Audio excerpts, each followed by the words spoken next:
안녕하세요, 미스터 홈춘입니다. 제가 맨날 밥만 먹고 돌아다닌다고 집에서 노는 백수인 줄 아시는 분들 계시죠? 사실 저는 PVC 창호업계에 종사 중인 나름 전문가입니다. 창호기술자.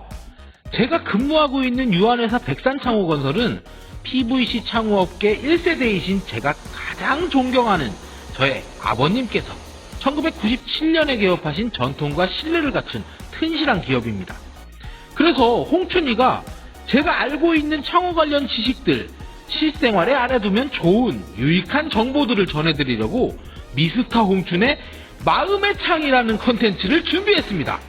여러분, 부족한 게 많아도 응원 부탁드리고요. 더 열심히 노력하는 미스터 홍춘이 될게요. 그럼 마음의 창 시작합니다. 여보세요? 네. 에? 창문을 닫았는데 바람이 들어온다고? 아니 왜?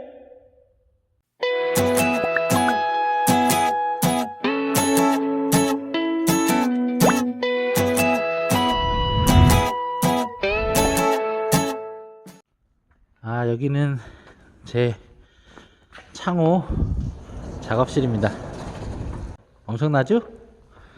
여기서 여러가지 실험도 해보고 이것도 만들어보고 저것도 만들어보고. 자, 오늘은 창틀을 한 세트를 만들어 봤어요. 기밀 성능 시험을 좀 해보려고 만들었는데요. 과연 필링피스가, 그러니까 창틀의 위에 아래에 끼는 그 연질 고무 재질 또는 이제 상부 쪽에 스펀지로 요즘에 많이 나오는 것들도 있어요. 지금 설치되어 있는 창의 대부분은 다 연질 고무 플라스틱 재질일 거예요. 그곳의 기능 그리고 걔 역할, 과연 얼마만큼 그것이 효과가 있느냐, 그걸 빼도 되냐 없어도 되냐, 요걸 한번 알아보려고 준비를 해봤습니다. 여기 같은 경우에는 지금 이중창으로 시공이 되어 있어요. 그런데 이 방 같은 경우에는 엄청나게 외풍이 심한 방이라고, 바람이 많이 들어온다고 하거든요. 그러면은 이게 문이 열리고 닫히고 하는 부분들은 사실 별 문제가 없지만 상부 쪽을 한번 보여드릴게요. 문틀 위에 보면 이 부분 여기 문짝과 문짝이 겹치는 부위 위쪽이 비어 있죠. 외부 쪽도 여기 보면 문짝과 문짝이 겹치는 이 위에 쪽이 비어 있잖아요. 이 부분이 바람이 오고 가는 통로가 되는 거예요. 문을 닫고 여기 손을 대고 있어 봐도 벌써 바람이 들어오는 게 확 느껴지거든요. 추가적으로 지금 이 창 같은 경우에는 요즘 나오는 창들은 요 부위에 방풍모가 다 설치가 됩니다. 근데 이거는 구형 모델이라서 방풍모 끼는 자리가 없어요. 이 부분에서도 방풍모가 원래 끼워져야 돼요. 그러니까 양쪽으로 문을 닫았을 때 방풍모가 있다면, 지금 여기 틈새 보이시죠? 이 틈으로 들어오는 바람이 만만치 않을 겁니다. 그러니까 요 창의 지금 가장 큰 문제점은 기밀을 할 수 있는 부자재들, 그러니까 부재들이 없다는 거. 지금 이 창 같은 경우에는 설치된 지 막 10년이 훨씬 넘은 창인데도 사실 바람이 새거나 하는 부분들은 별로 찾아보기가 힘들어요. 여기 위쪽, 이 바깥쪽도 마찬가지로 창틀 기밀 유지구가 위아래로 잘 설치가 되어 있어요. 자, 이거는 제가 실험을 위해서 한 세트를 만들어 봤어요. 지금 유리까지 다 끼워져 있는 상태고, 일단은 이거는 KCC에서 주는 정상적인 시방에 근거를 해서 만들었습니다. 거기에 들어가는 풍지판 같은 경우에도 지금 다 삽입이 되어 있는 상태고요. 창틀 기밀 유지구 다 삽입이 되어 있고, 창짝 기밀 유지구 삽입이 되어 있고, 그 다음에 크리센트로 잠금까지 완성을 해놨고요. 과연 밖에서 바람이 불어오는 그 상황이 연출이 됐을 때 있는 상부 필링 피스를 안 뺀 상태에서 바람을 불었을 때, 그리고 상부 필링 피스를 뺐을 때 바람이 불었을 때 어떤 차이가 있는지 실험을 하기 위해서 한 세트를 좀 만들어 봤어요. 바람이 들어오는지 안 들어오는지 표시를 좀 하기 위해서 제가 정말로 얇은 비닐로 이렇게 발을 만들어 가지고 붙여놨거든요. 이 자재는 이제 송풍기예요, 송풍기. 우리가 실생활에서는 사실은 이 자재로 부는 것만큼의 바람을 만나는 경우는 거의 없어요. 하지만 이게 실험에 어떤 정확한 부분, 그리고 확실하게 표현을 하기 위해서 일단 송풍기로 바람을 만들어서 한번 불어 보겠습니다. 또 금방 다 날아갑니다. 바람의 세기가 절대 약한 바람이 아니에요. 방풍 풍지판을 다 제거를 한 상태에서 이 송풍기로 바람을 불어 보겠습니다. 우리가 창호에 바깥에서 바람이 불어오는 것과 동일한 효과를 얻기 위해서, 그리고 바람은 일단 주표적은 아까도 보셨지만 바람이 굉장히 세잖아요. 이 창호의 가운데 부분에 대고 동일하게 불도록 하겠습니다. 그랬을 때 요 앞에 부분에 과연 어느 부분에서 바람이 들어오는지, 이거는 지금 굉장히 얇은 비닐이에요. 이 비닐이 움직이는 부분을 보면 바람이 이쪽으로 유입이 되는구나 라고 하는 것을 확실하게 이제 알 수가 있겠죠. 자, 그러면 송풍기를 켜고 바람을 불어 보겠습니다.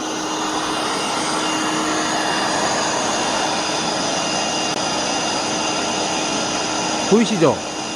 지금 여기 앞에 부분 창에서는 바람이 안 들어와요. 그리고 이제 뒷창 부분에서 바람이 엄청나게 많이 유입이 되는 것을 확인을 하실 수가 있을 거예요. 이렇게 보시면 가운데 부분, 여기 지금 5개 중에서 첫 번째, 두 번째, 세 번째는 거의 움직임이 없죠. 근데 끝에 2개, 저 뒷창 부분에 있는 부분에서 바람이 막 들어오고 있는 것을 확인을 할 수가 있습니다.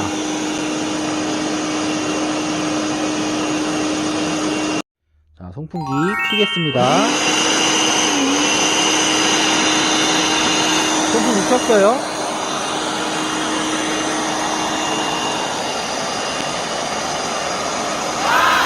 어떻습니까? 바람의 유입이 미세하죠.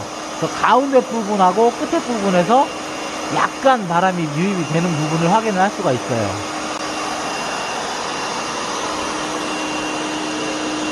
그래도 거의 미동이 없습니다, 지금.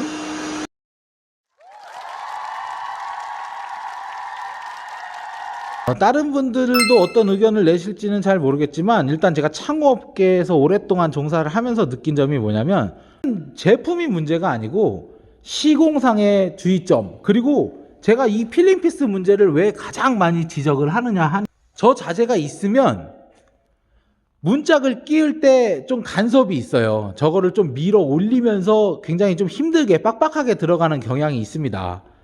근데 그것 때문에 유리를 끼우시는 분들, 창작 시공을 하고 나서 유리를 끼우는 작업자분들, 저걸 다 빼세요.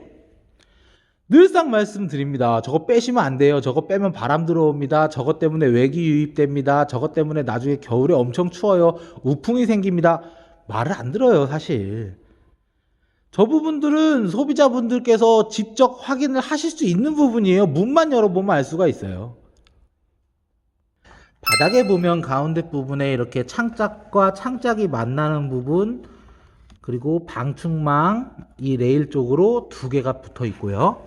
상부 쪽으로도 이렇게 2개가 있습니다. 얘 역할이 뭐냐면, 문짝과 문짝 사이의 기미를 조금 더 유지를 시켜주기 때문에 바람이 들어오고 벌레가 들어오는 부분을 막아줘요. 바람 들어옵니다 라고 하는 하자가 있어가지고 가보면 열의 7집, 8집은 이게 없습니다. 이게 창짝이 바깥쪽 창문이에요.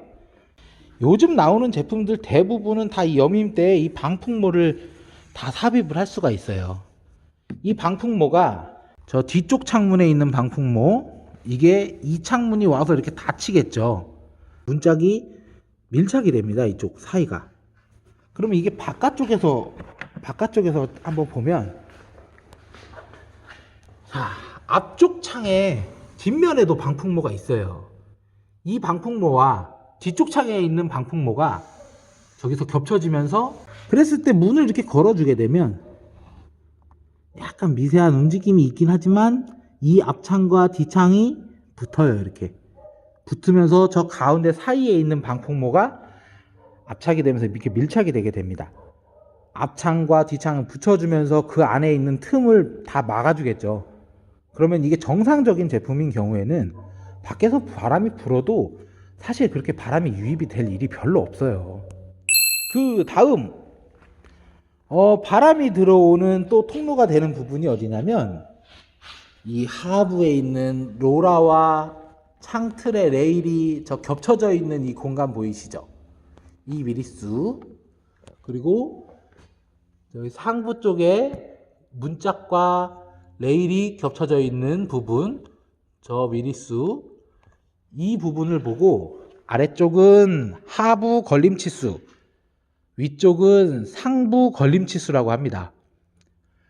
각 제조사마다 규격으로 정하고 있는 기준이 있어요. 근데 저 걸림치수가 적다, 저 걸림치수가 모자란다, 그럼 어떻게 될까요? 당연히 바람이 들어오고 벌레가 유입이 될 수 있는 통로가 되겠죠. 하부 같은 경우에도 그렇고 여기는 10mm 정도 걸려줘야 사실 정상이고 위에도 거의 10mm 정도는 걸려줘야 돼요. 옆에 부분 같은 경우에는 13mm나 14mm 정도가 저기 왁구 레일을 물고 들어가서 걸려줘야 돼요. 어떤 때 걸림치수가 부족해질 수 있을까요? 만약에 시공을 했는데 이 상부가 이 가운데 고정하는 부분을 타고 이렇게 더 올라갔다든지, 그러면 당연히 상부 걸림치수가 부족해지겠죠. 이 하부가 처져 가지고 내려갔다든지, 그러면 문을 닫으면 이 문과 문을 닫았을 때 저 사이에 공간이 생기잖아요. 요 밑에 이 벌어진 간격이랑 이 위에 벌어진 간격이 차이가 있죠. 위가 더 많이 벌어졌어요. 문짝이 이렇게 생겼다. 그럼 모든 로라를 다 정상으로 바닥까지 내려보면 일자여야 되잖아요. 정확한 수평과 수직이 맞다면 이 공간이 동일해야겠죠. 여기가 꺼졌든지 올라왔든지 하면 이쪽 공간, 또 이렇게 옆에서 봤을 때 이 창과 이 왁구 사이의 공간, 그게 차이가 나겠죠. 그런 걸로 이게 수직이 맞았는지 안 맞았는지, 바닥이 맞는 건지 이쪽이 틀어진 건지 이런 것들을 다 알 수가 있습니다. 그러면 너무 심하게 틀어진 수평은 사실 여러분이 집에서 보시기에는 무리가 있어요. 어느 정도 부분까지는 요 문짝을 빼보면 그 밑에 호차가 들어있거든요. 여기 호차가 들어있잖아요. 그러면 저기 호차에 저기 볼트 보이시나요? 볼트가 있죠. 저 볼트가 높이 조절 볼트예요. 자, 드라이버로 저 호차에 있는 볼트를 조여주면 호차가 위로 올라갑니다.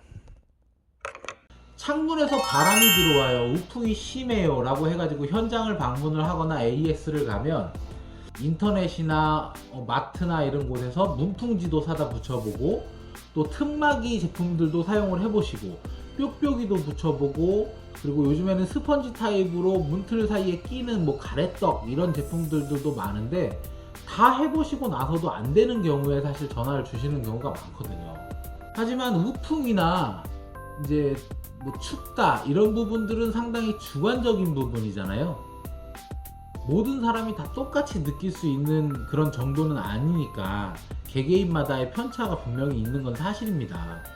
그렇지만 적어도 우리 집에 있는 창문이 과연 정상 제품인데도 불구하고 추운 건지 바람이 들어오는 건지, 아니면 뭔가 기능과 제품에 이상이 있기 때문에 그런 문제가 생기는 건지에 대해서는 정확하게 짚고 그 팩트 체크를 해볼 필요가 있는 부분이라고 생각을 합니다.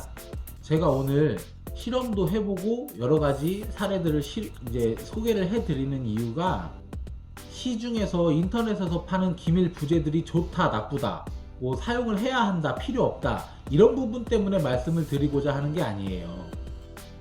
하지만 그런 제품들을 사서 설치를 하고 또 기밀을 또 막아보려고 하는 시도를 하기 이전에 우리 집 창문에 대해서 꼭 필요한 부분, 꼭 있어야 하는 부분, 꼭 확인해야 하는 부분을 짚어드리기 위해서 말씀을 드리는 겁니다.